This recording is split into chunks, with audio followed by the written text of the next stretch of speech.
I need to get this out because what's happening right now is so insane. I can barely process it. But let me back up and give you the full picture of how we got here. I'm 35 now.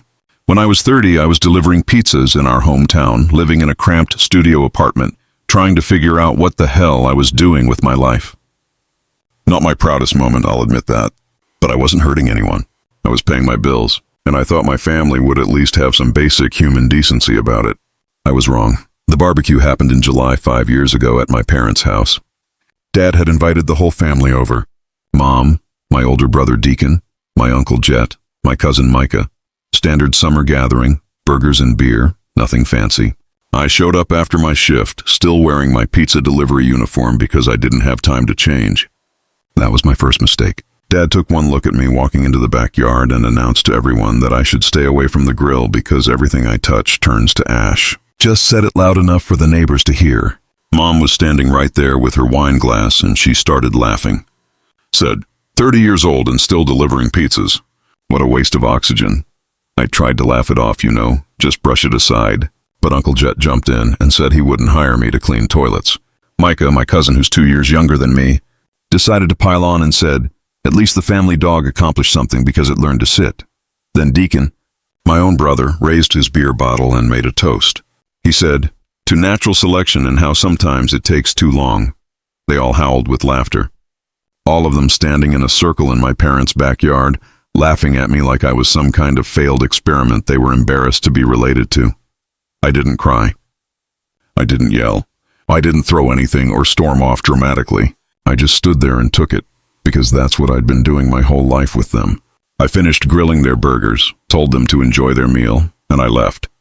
Drove back to my apartment and sat there thinking about every single moment of that barbecue, replaying every word, every laugh, every look on their faces. Here's what you need to understand about my family. Dad owns a small construction business. Nothing huge, but it pays well. Mom never worked, just spent Dad's money on whatever she wanted. Deacon works for Dad, makes decent money, acts like he's some kind of business genius because he manages the crew schedules.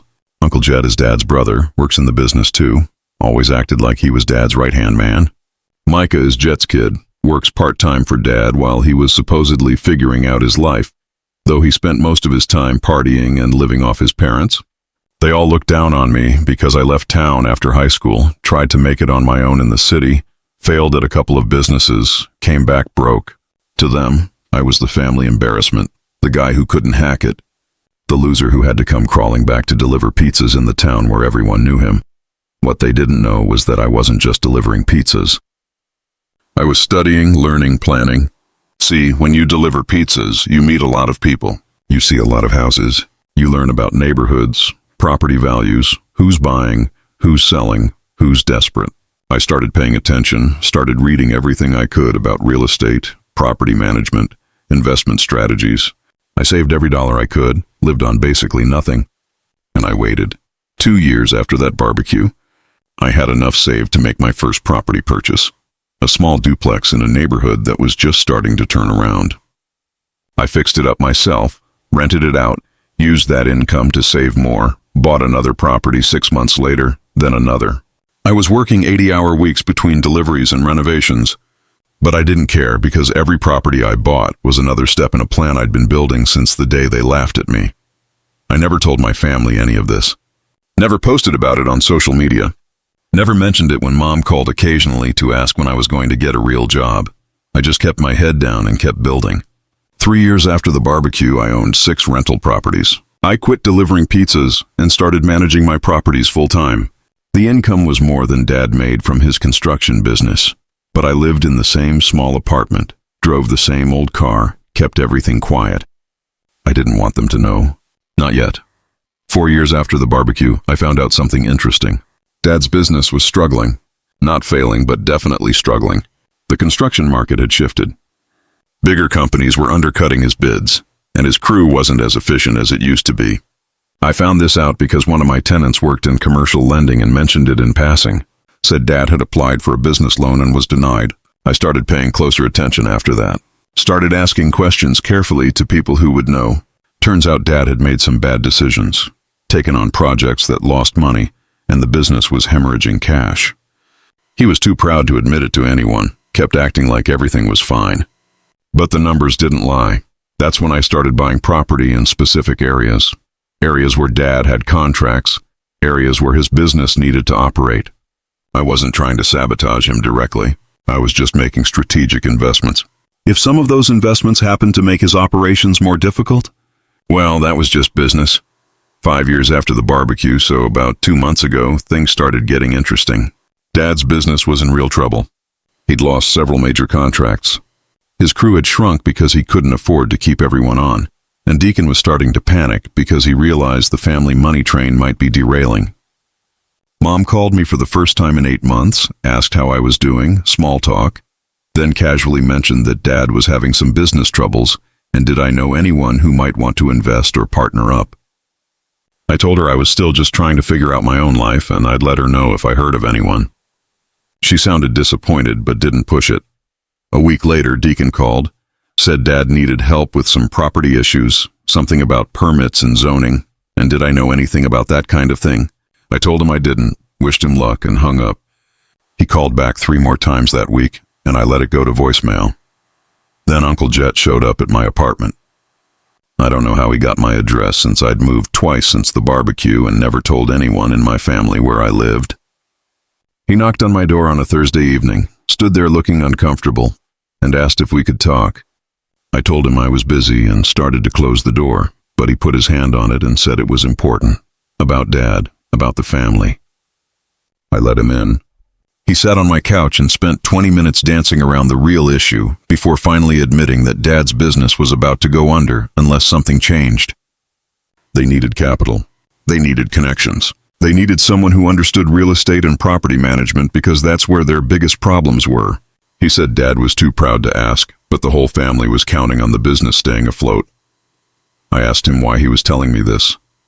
He said because I was family and family helps family. I just looked at him and asked if he remembered that barbecue 5 years ago.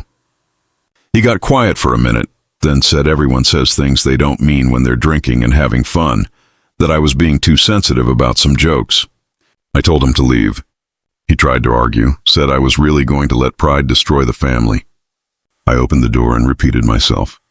He left, but not before saying that Dad knew about my properties, knew I'd done well for myself somehow, and that I should think about what kind of man holds grudges against his own father.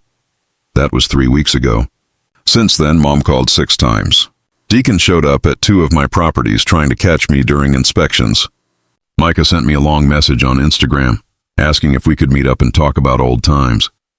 Even Dad called, which he hasn't done in probably 7 years. Left a voicemail saying we should have dinner sometime soon, his treat, catch up on things. I haven't responded to any of them. I've been watching from a distance as Dad's business continues to decline. 2 more crew members quit last week. A major client pulled a contract yesterday. The business has maybe 3 months before it's completely dead. And with it goes their house because Dad took out a second mortgage to try to save everything. Goes their cars. Goes their entire lifestyle. Here's what they don't know yet. 3 of the properties I own are in locations where Dad desperately needs to build to fulfill his remaining contracts. The zoning permits he's been fighting for the last 6 months are tied up because I've filed formal objections through a property management company they don't know I own. The commercial lending company that denied his loan application is one I have a consulting relationship with. And while I didn't directly influence their decision, I certainly didn't put in a good word when they asked me about local construction companies. I'm not sabotaging them with anything illegal. I'm just strategically positioned in ways that make their problems harder to solve. And I've spent 5 years making sure I'd be in this exact position when they finally realized they needed something from me. Yesterday, Mom showed up at my apartment. I don't know how she found me, but she was standing at my door when I got home from a property inspection.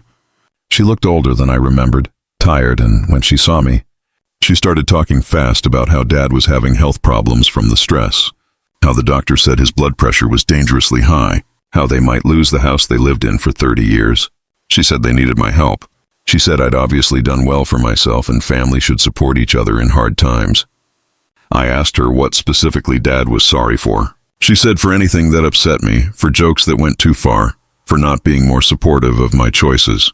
I asked her if she remembered calling me a waste of oxygen. She got quiet and said she didn't remember saying that exactly. Maybe something was taken out of context. People say things when they're drinking. I told her I remembered it perfectly. Told her I remembered every single word from that barbecue. Told her I remembered how it felt to stand there while my entire family competed to see who could humiliate me the most effectively.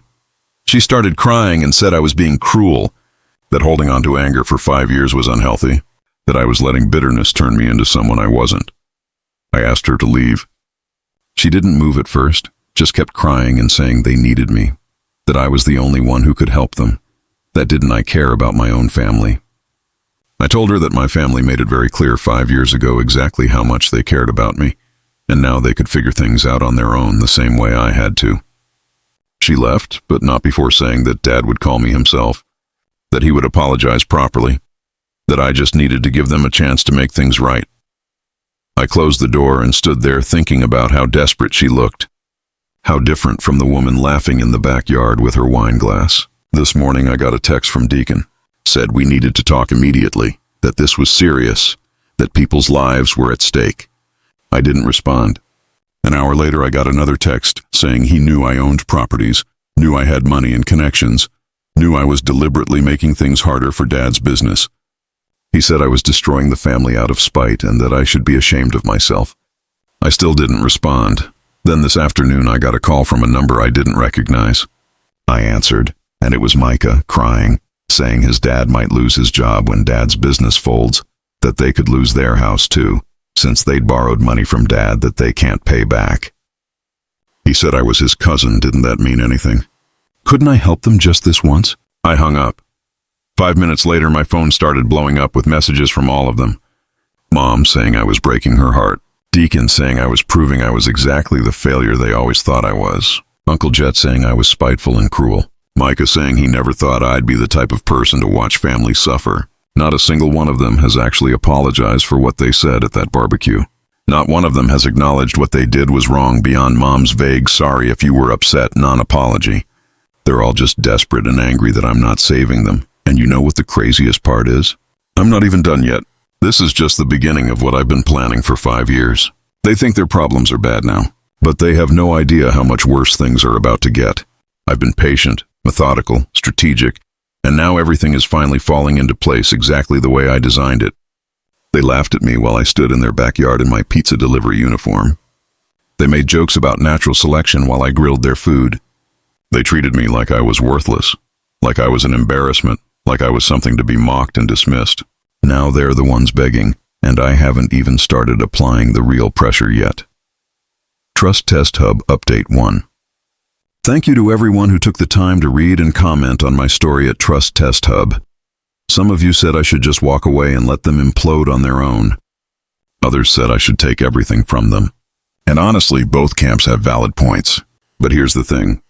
I've been planning this for 5 years, and I'm not about to just walk away now when things are getting interesting. So let me tell you what's happened since my last post, because it's been a wild 3 weeks. The day after I posted on Trust Test Hub, Dad finally showed up at my apartment himself. It was a Saturday morning, and I was getting ready to meet with a contractor when I heard someone pounding on my door. Not knocking, pounding. I opened it, and there he stood, red-faced and sweating, even though it was only 9 in the morning. He pushed past me into my apartment without asking, looked around at my basic furniture and small space, and asked how I could live like this when I apparently had all this money. I told him where I lived was none of his business and asked what he wanted. He spent 10 minutes explaining how the construction business was going through a rough patch, how the market was tough, how bigger companies were playing dirty to steal his contracts. Never once mentioned anything about his own decisions or management. It was all external forces conspiring against him, according to his version of events. Then he got to the point. He knew I owned multiple properties. He'd done some digging and found out I had connections in real estate and property management, and he needed my help with permits and zoning issues that were blocking his current projects. He said if I could just make a few calls, pull a few strings, maybe invest some capital in the business, we could turn everything around, and I'd get a good return on my investment. I asked him why he thought I'd help him. He looked genuinely confused by the question. Said because I was his son, and that's what sons do for their fathers. I asked him if he remembered what he said to me at that barbecue 5 years ago. He waved his hand dismissively and said everyone makes jokes, that I was being too sensitive about some comments from years ago, that I needed to grow thicker skin. I told him those weren't jokes. He said they were, that everyone was just having fun, and I took it personally because I was insecure about my situation at the time. He said if I was really doing as well as everyone claimed, then I should be over it by now, that successful people don't hold grudges over stupid remarks. I asked him if he would apologize. He said, apologize for what exactly?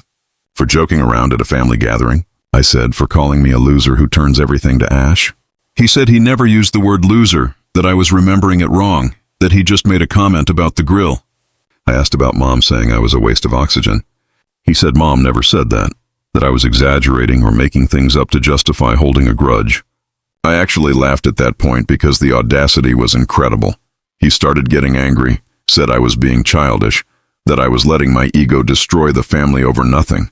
I told him that if it was nothing, then he wouldn't be standing in my apartment begging for help. Then he changed tactics, started talking about how Mom was worried sick, how the stress was affecting her health, how Deacon had a wife and kid who depended on Dad's business staying solvent.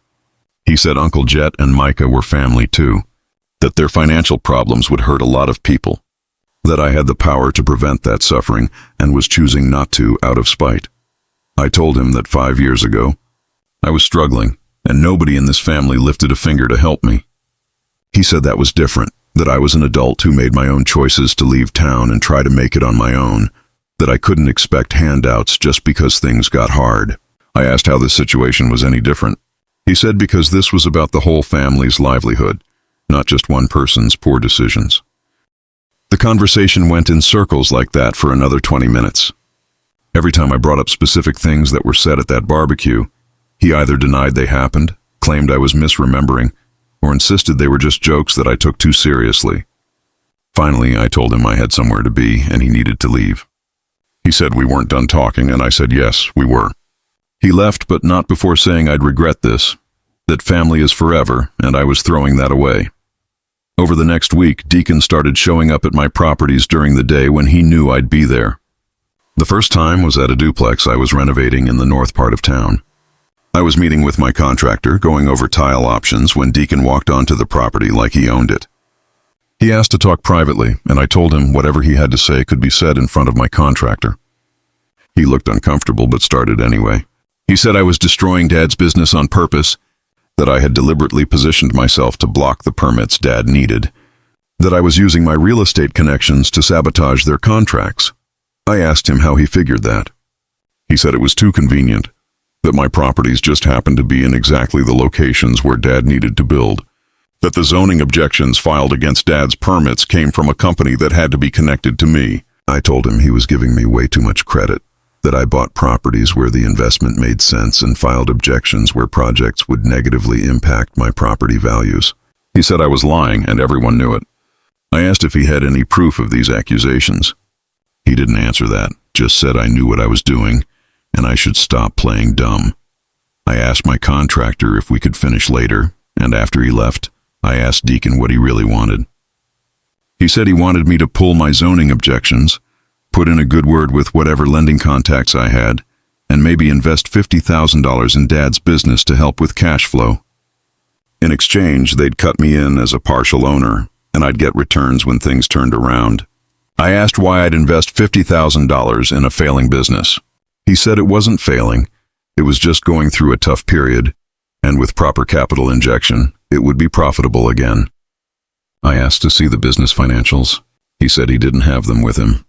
I said then we had nothing to discuss. He got angry, said I was being unreasonable, that I was demanding impossible conditions just to avoid helping. I told him that asking to see financials before investing money wasn't unreasonable. It was basic due diligence. He said I didn't trust my own family, and that was the real problem. I asked him point blank if he remembered that barbecue 5 years ago. He said of course he remembered. It was just a normal family gathering. I asked if he remembered toasting to natural selection while everyone laughed at me.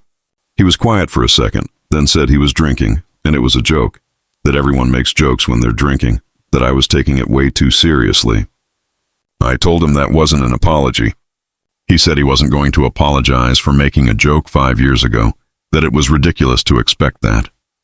I told him to get off my property. He said I was proving I was exactly what they said I was at that barbecue. I repeated myself, and he left, 3 days later, Deacon brought Micah with him to another property. They cornered me in the driveway and Micah did most of the talking.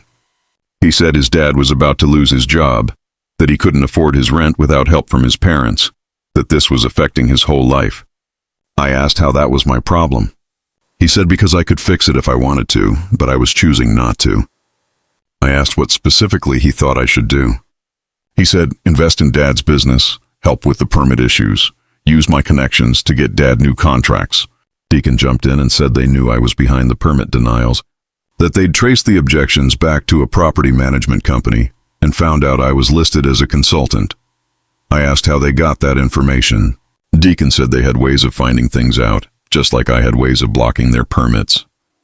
I told them both that even if I was somehow involved, which again I wasn't confirming, they still hadn't explained why I owed them anything.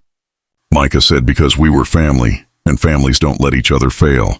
I asked where that family loyalty was when they were all competing to see who could humiliate me most effectively 5 years ago. Micah said he was sorry if I felt bad about jokes from years ago, that he didn't mean anything by it. I asked if he remembered comparing me to the family dog. He said that was a joke and he was sorry I took it the wrong way. I told him that wasn't actually an apology for what he said, just an apology that I reacted to it. He got frustrated and said he didn't know what I wanted from him. I said I wanted him to acknowledge that what he said was cruel and hurtful, not just dismiss it as a joke I misunderstood. He said, fine, it was cruel and hurtful. Now will you help them? I asked if he meant that, or if he was just saying what I wanted to hear so I'd give them money. He didn't answer. Mom started calling multiple times a day. Uncle Jet left long voicemails about family responsibilities and forgiveness. Then 2 weeks ago, I got a message from a woman named Mary, who I'd never heard of before. She said she was Deacon's wife and asked if we could talk. I agreed to meet her at a diner on the other side of town.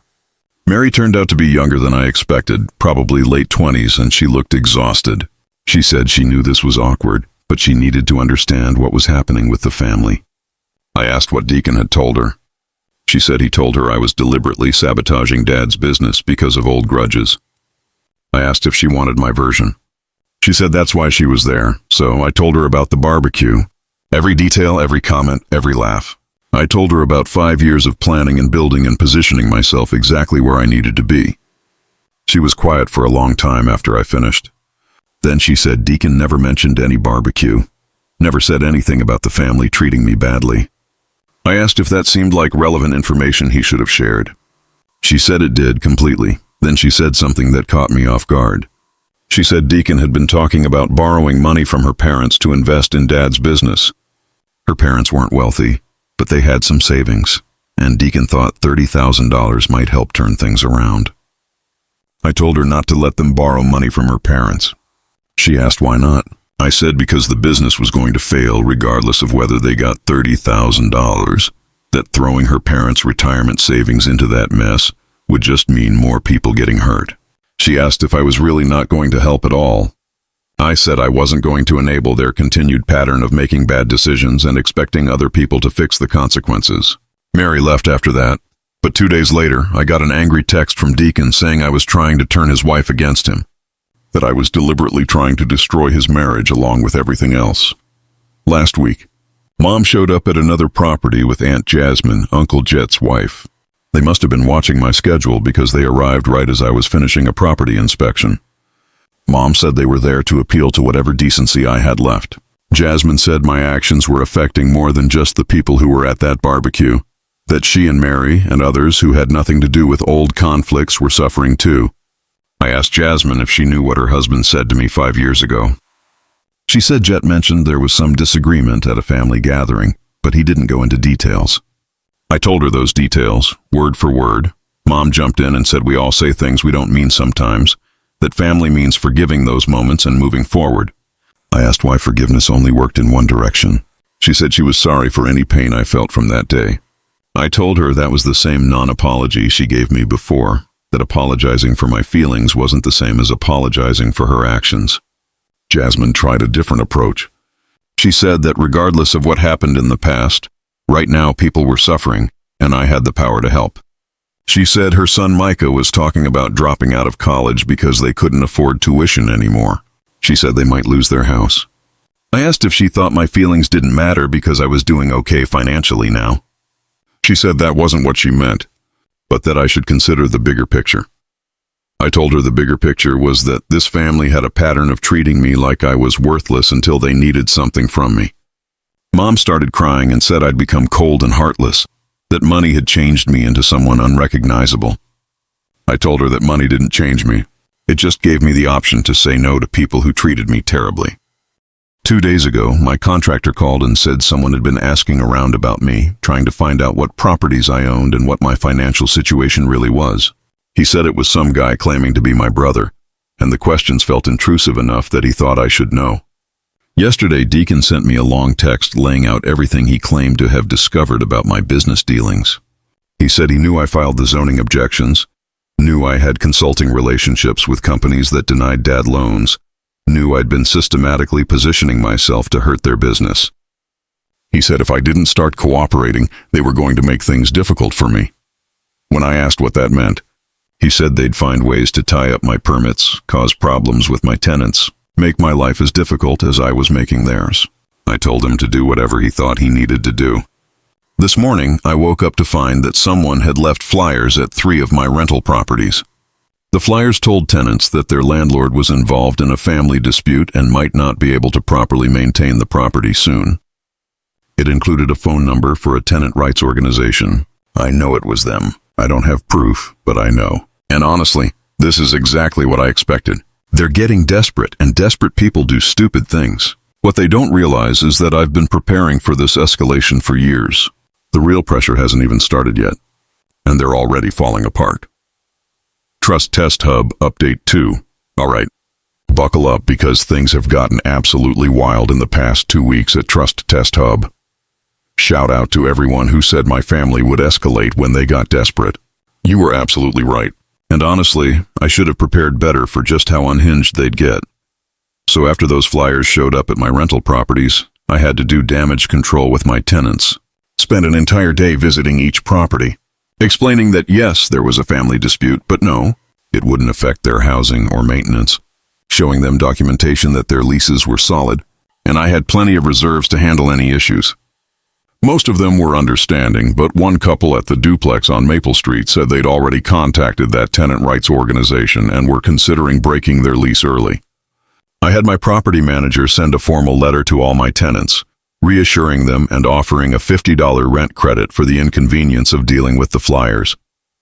Cost me money, but it was necessary to maintain those relationships. And the whole time I'm thinking about how this was exactly the kind of stupid, desperate move I expected from them. That same day, I got a call from the city zoning office.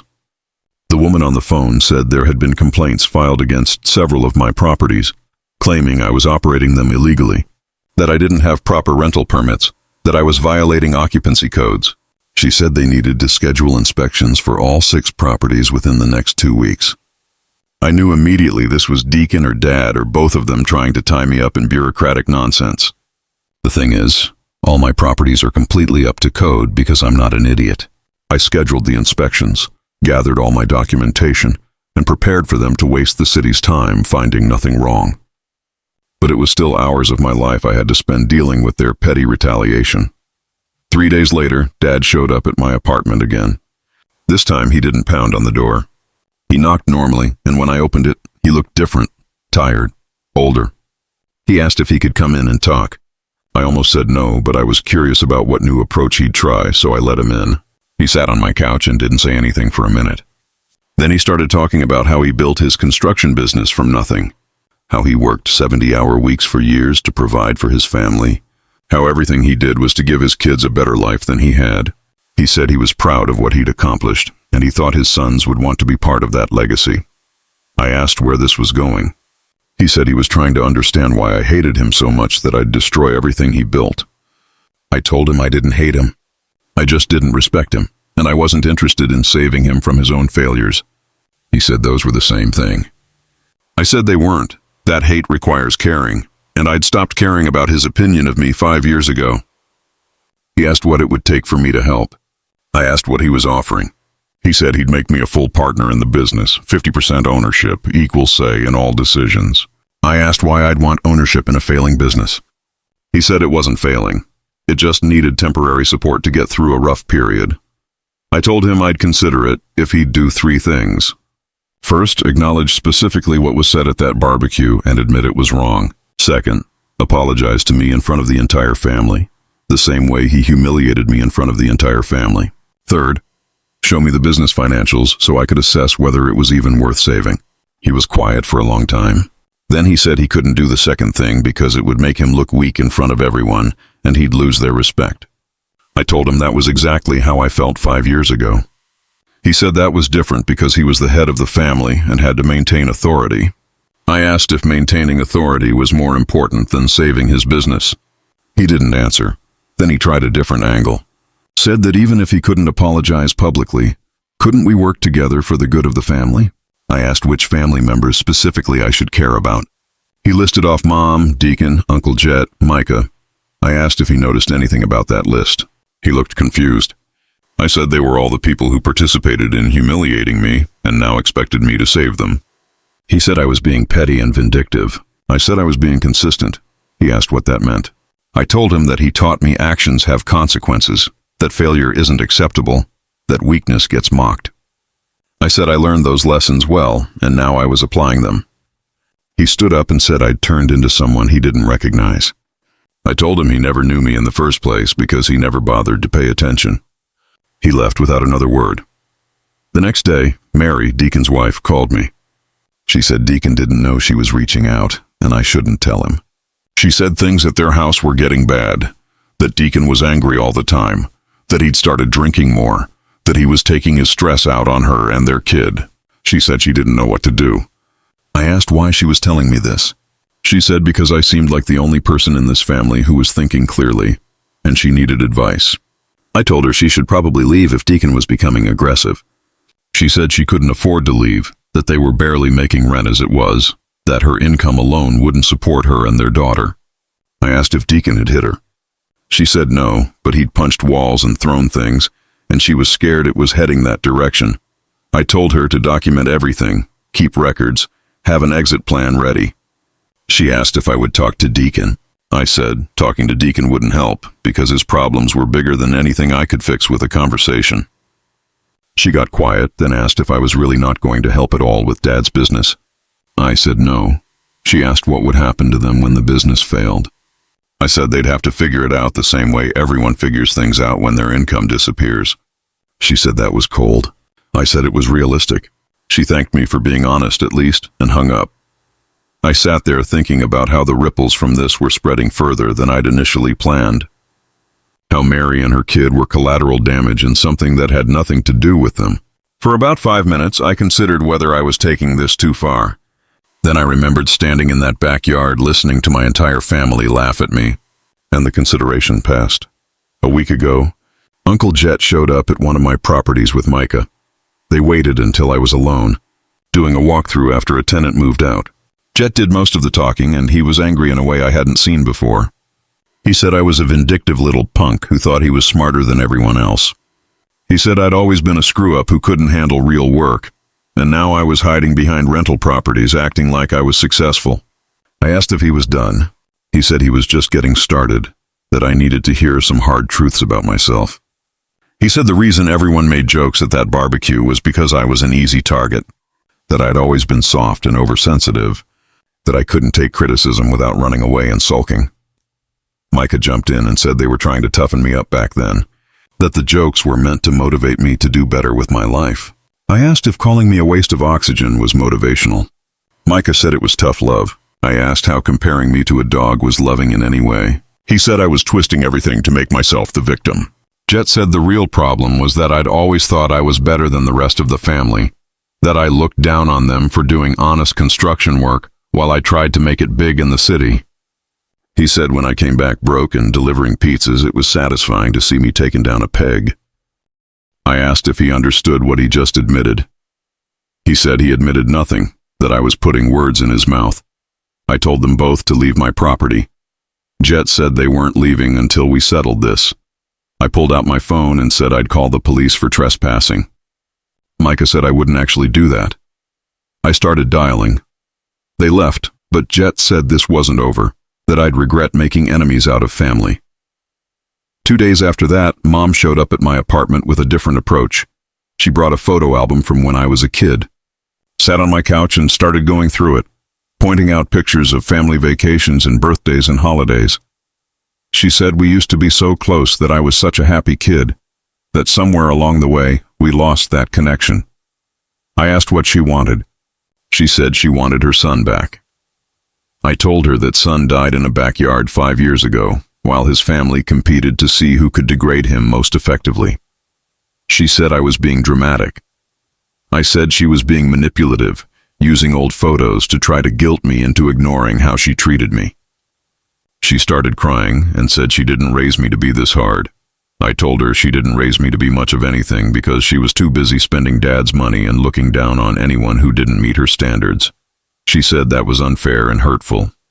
I asked if it was less fair and hurtful than calling me a waste of oxygen. She closed the photo album and said, "Fine." She was sorry she said that, it was mean, and she regretted it. I asked if she regretted saying it or regretted that it was preventing her from getting what she wanted now. She said both, that she genuinely felt bad, but also, yes, she needed my help. I told her at least she was being honest. Finally, she asked what it would cost to buy my forgiveness. I told her forgiveness wasn't for sale, but if the family wanted my help with the business situation, there would be conditions. She asked what conditions. I said first, they'd all have to admit publicly what they said at that barbecue was wrong. Not vague apologies, but specific acknowledgement of their actions. Second, Dad would have to give me complete control of the business, restructuring with no interference. Third, they'd all have to accept that our family relationships were permanently changed and stop pretending we could go back to how things were. She said those conditions were too harsh. I said then they were free to solve their problems without me. She asked if I really wanted to watch my family lose everything. I said I wanted them to experience consequences for their choices, the same way I had to experience consequences for mine. Mom left, and I haven't heard from her since. But the harassment didn't stop. Someone, probably Deacon based on the writing style, created a fake social media account and started posting things about me being a slumlord who exploited tenants, posted my property's addresses, and encouraged people to report me to various city agencies. I had to spend hours documenting that it was all false and getting the accounts taken down. Then 3 days ago, something changed. My property manager called and said one of my tenants at the Maple Street duplex had their car keyed in the parking lot. Security footage showed 2 guys in hoodies doing it at night, but their faces weren't visible. The tenant was upset and considering moving out early despite the lease. I drove over there and looked at the footage myself. Couldn't make out faces, but something about the body language seemed familiar. I ended up paying for the tenant's car repair out of my own pocket and offering them 2 months free rent if they stayed. They agreed, but said if anything else happened, they were gone. Yesterday, I got a call from Dad. He said we needed to meet in person, that things had gone too far, and we needed to end this before someone got hurt. I asked what he meant by that. He said tensions were high and people were doing stupid things and it needed to stop. I asked if he was admitting his family was behind the flyers, the false reports, the social media harassment, and the vandalism. He said he wasn't admitting anything, but hypothetically, if family members were acting out, it was because they were desperate, and I was backing them into a corner. I told him that wasn't how this worked, that they didn't get to harass me and then blame me for their harassment. He said I was missing the point, that this whole situation was spiraling, and somebody needed to be the adult and de-escalate. I asked why that somebody had to be me. He said because I was the one with the power to fix everything. I said he had power too. The power to take responsibility for his business failures and his family's behavior. He said I was being deliberately difficult. I said I was being consistently principled. He said fine, he'd apologize publicly if that's what it took. I asked if he meant it or if he was just saying it to manipulate me into helping. He said did it matter as long as he did it? I told him yes, it mattered, because I wasn't interested in fake apologies extracted under duress. He asked what I wanted then, because apparently nothing was good enough for me. I told him I wanted him to understand that what happened 5 years ago fundamentally broke my relationship with this family, and no amount of apologies or deals would fix that. I said I wasn't holding the business situation hostage for an apology.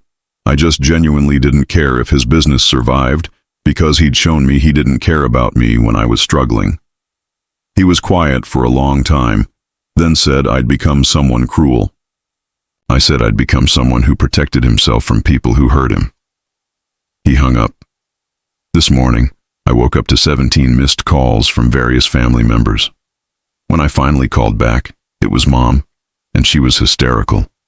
She said the bank had started foreclosure proceedings on their house, that they had 30 days to come up with 3 months of missed mortgage payments, or they'd lose everything. She said this was my fault, that if I'd helped when they first asked, this wouldn't be happening. I asked how their mortgage was my responsibility. She said I had the money and the connections, and I chose to watch them suffer instead. I asked if she understood that wasn't the same as causing their suffering. She said it was close enough. I told her I was sorry she was losing her house, but it wasn't my problem to solve. She screamed at me that I was a monster, that I destroyed my own family, that I'd regret this for the rest of my life. Then she hung up. I'm sitting here now, and I know things are about to get even worse. They have 30 days before they lose the house, and I guarantee they're going to spend those 30 days making my life hell, trying to force me to cave. And honestly, I'm ready for it. Because here's what they still don't understand. I've been ready for this exact scenario for 5 years. Trust Test Hub final update. This is going to be my last update on Trust Test Hub, because everything has finally reached its conclusion. And honestly, I need to close this chapter of my life. Thank you to everyone who followed along and offered support or advice or just told me I wasn't crazy for holding on to this for 5 years.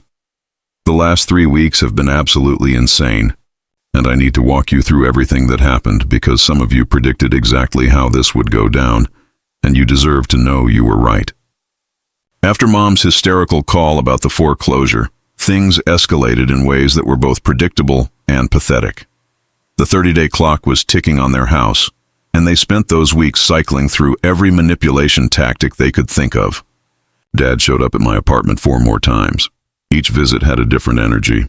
The first time, he tried to negotiate, offering me 75% ownership of the business if I'd just invest enough to save the house. I asked to see the business books, again, and he said he'd bring them next time but never did. The second visit, he brought Mom, and they tried the united front approach, both of them talking about family legacy and how I was the only one who could preserve what generations had built. I pointed out that Dad started the business 30 years ago, so the generations thing was a stretch. The third time, Dad came alone and angry, said I was enjoying watching them suffer, that I got off on having power over them. I told him that wasn't true, that I didn't enjoy any of this. I just wasn't going to rescue people who treated me like garbage. He said if I didn't enjoy it, then why not help and prove I was the bigger person? I said being the bigger person was overrated and hadn't served me well in the past. The fourth visit was different. Dad sat on my couch and cried, actually cried. Talked about how he'd worked his whole life to build something, and now it was crumbling, and he didn't know how to stop it. Talked about how he'd failed as a father and as a businessman and maybe as a person. I almost felt something like sympathy until he said that despite all his failures, I was still his son, and sons don't abandon their fathers. I told him that fathers don't humiliate their sons in front of the entire family either. He said he was a different person back then, that the business stress had made him mean, that he took out his frustrations on the wrong people. I asked if that was an apology. He said it was an explanation. I told him those weren't the same thing and he needed to leave. Deacon's approach was more aggressive. He started showing up at my properties with increasing frequency, always when tenants were around, always making a scene. He'd stand in the parking lot and yell about how I was a slumlord, how I was destroying the family, how I was a coward hiding behind rental properties. My tenants started complaining about the harassment, and I had to get a formal trespass warning issued against him.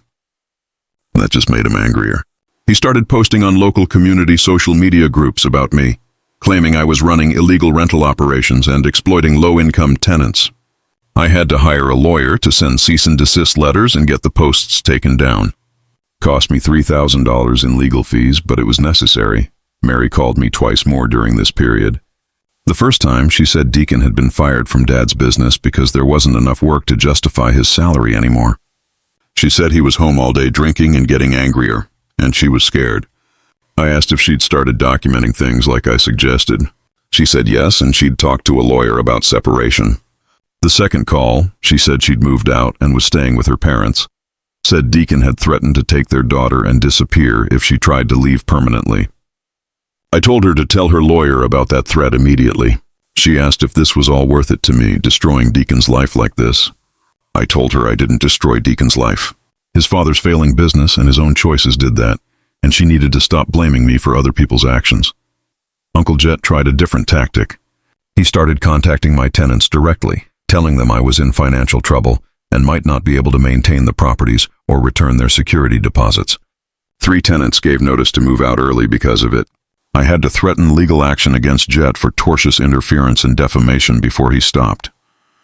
Micah showed up at one of my properties with Aunt Jasmine, and they tried the sympathy approach again. Jasmine talked about how Micah had to drop out of college, how they were about to lose their house, how Jet was having panic attacks about money. She said I was the only one who could help, and didn't I care about family at all. I asked Micah if he'd ever actually apologized for what he said at that barbecue. He said he'd already apologized before. I said no, he'd said he was sorry I took it the wrong way, which wasn't an apology. He got frustrated and said fine, he was sorry for comparing me to a dog, it was mean and stupid, and he regretted it. I asked if he regretted it because it was wrong or because it had consequences. He said both. I told him that at least he was being honest, but it didn't change anything. Jasmine said I was punishing Micah for something he said as a young kid who didn't know better.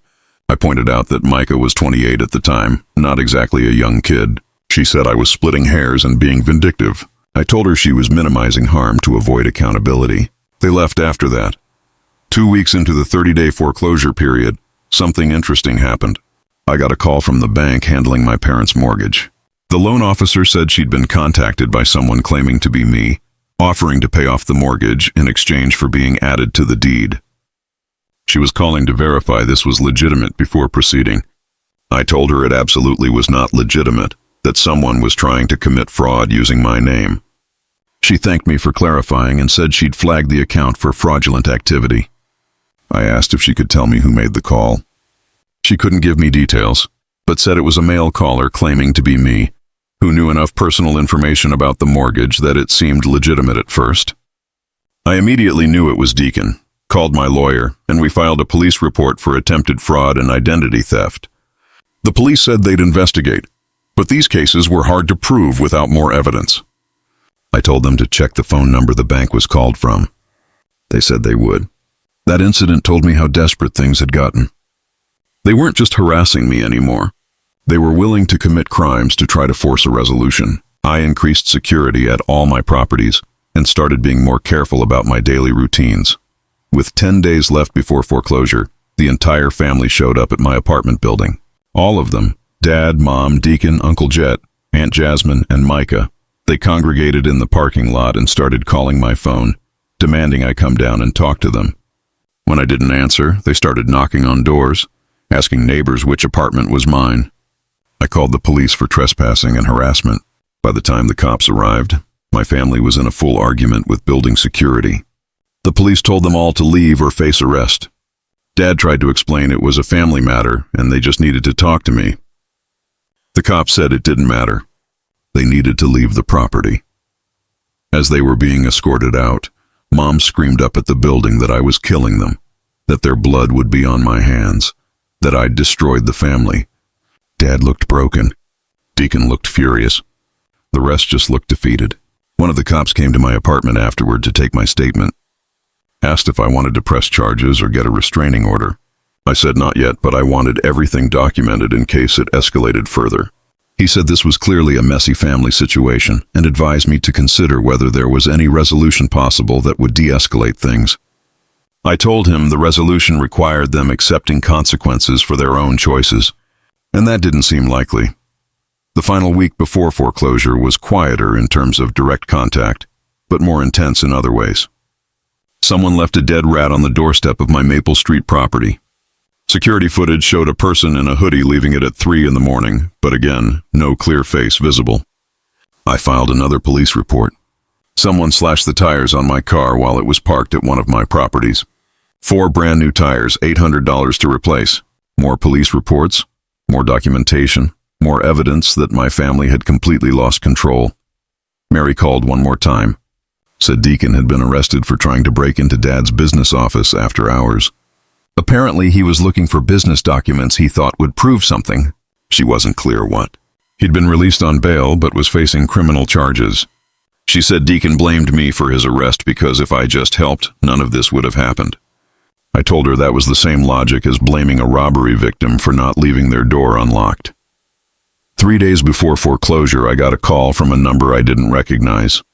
Against my better judgment, I answered.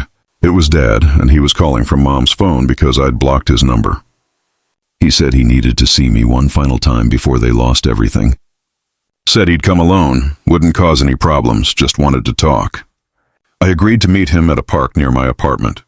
Public place, daytime, witnesses around. He showed up looking like he'd aged 10 years in the last month. We sat on a bench and he didn't say anything for a while, just stared at the ground. Finally, he said he understood now why I wouldn't help. Said he'd spent the last few weeks thinking about that barbecue and he remembered more than he'd admitted before. Remembered how they'd all competed to make the most cutting joke. How I just stood there taking it, how he'd thought it was funny at the time. He said he was ashamed of who he was that day. I asked if he was ashamed of who he was or ashamed that it had consequences. He said both, that he genuinely saw now how cruel it was, but also yes, he wished he could undo it because look where it led.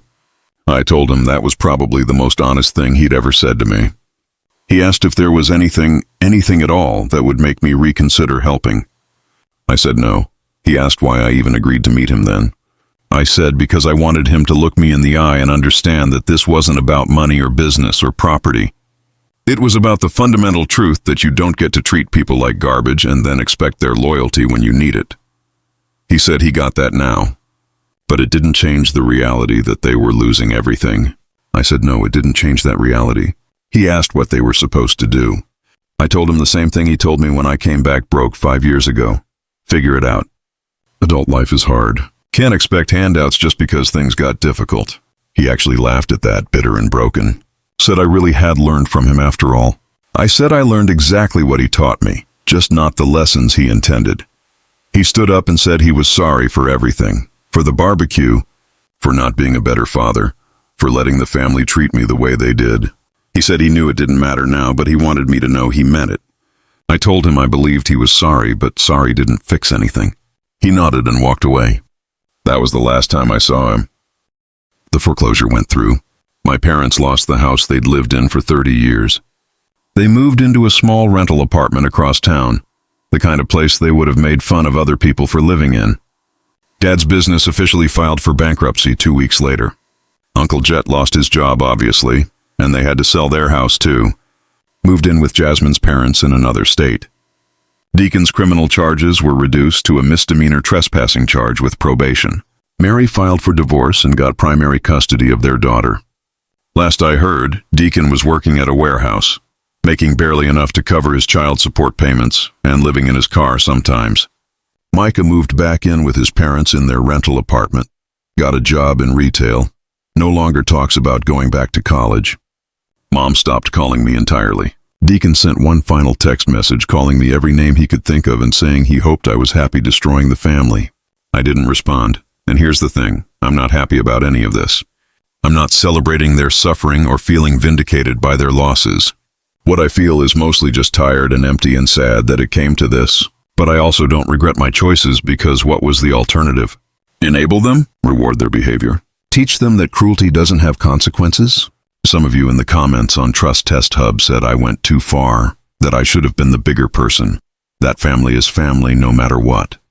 I respect that perspective, but I disagree with it. Being family doesn't entitle you to unlimited chances to hurt someone.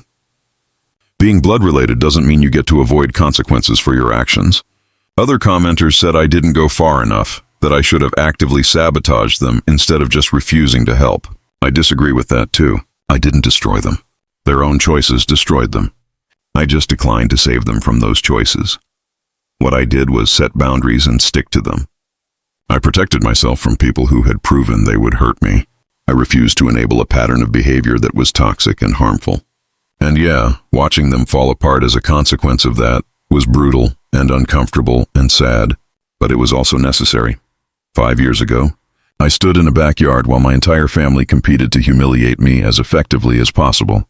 They laughed at my failures, mocked my struggles, and made it clear they viewed me as worthless. That moment changed something fundamental in how I viewed relationships and loyalty and family. Now they've experienced their own version of that moment, spread out over months instead of minutes. They've felt what it's like to be desperate and struggling while someone who could help just watches. They've learned that actions have consequences, and those consequences don't care about your excuses or your desperation. I don't know if they've actually learned anything, or if they just blame me for everything and learned nothing. I don't know if they understand why this happened, or if they still think I'm just cruel and vindictive. And honestly, I don't really care anymore. What I know is that I set boundaries. I protected myself, and I refused to enable toxic behavior. That's all I ever needed to do, so that's it. That's the whole story. My family humiliated me at a barbecue 5 years ago, and now they're paying the price for that choice. Some of you will think I'm justified. Some will think I'm awful, and that's fine. You're entitled to your opinions. Me, I'm just done with all of it. Time to move forward with my life without looking back. Thanks for following along on Trust Test Hub.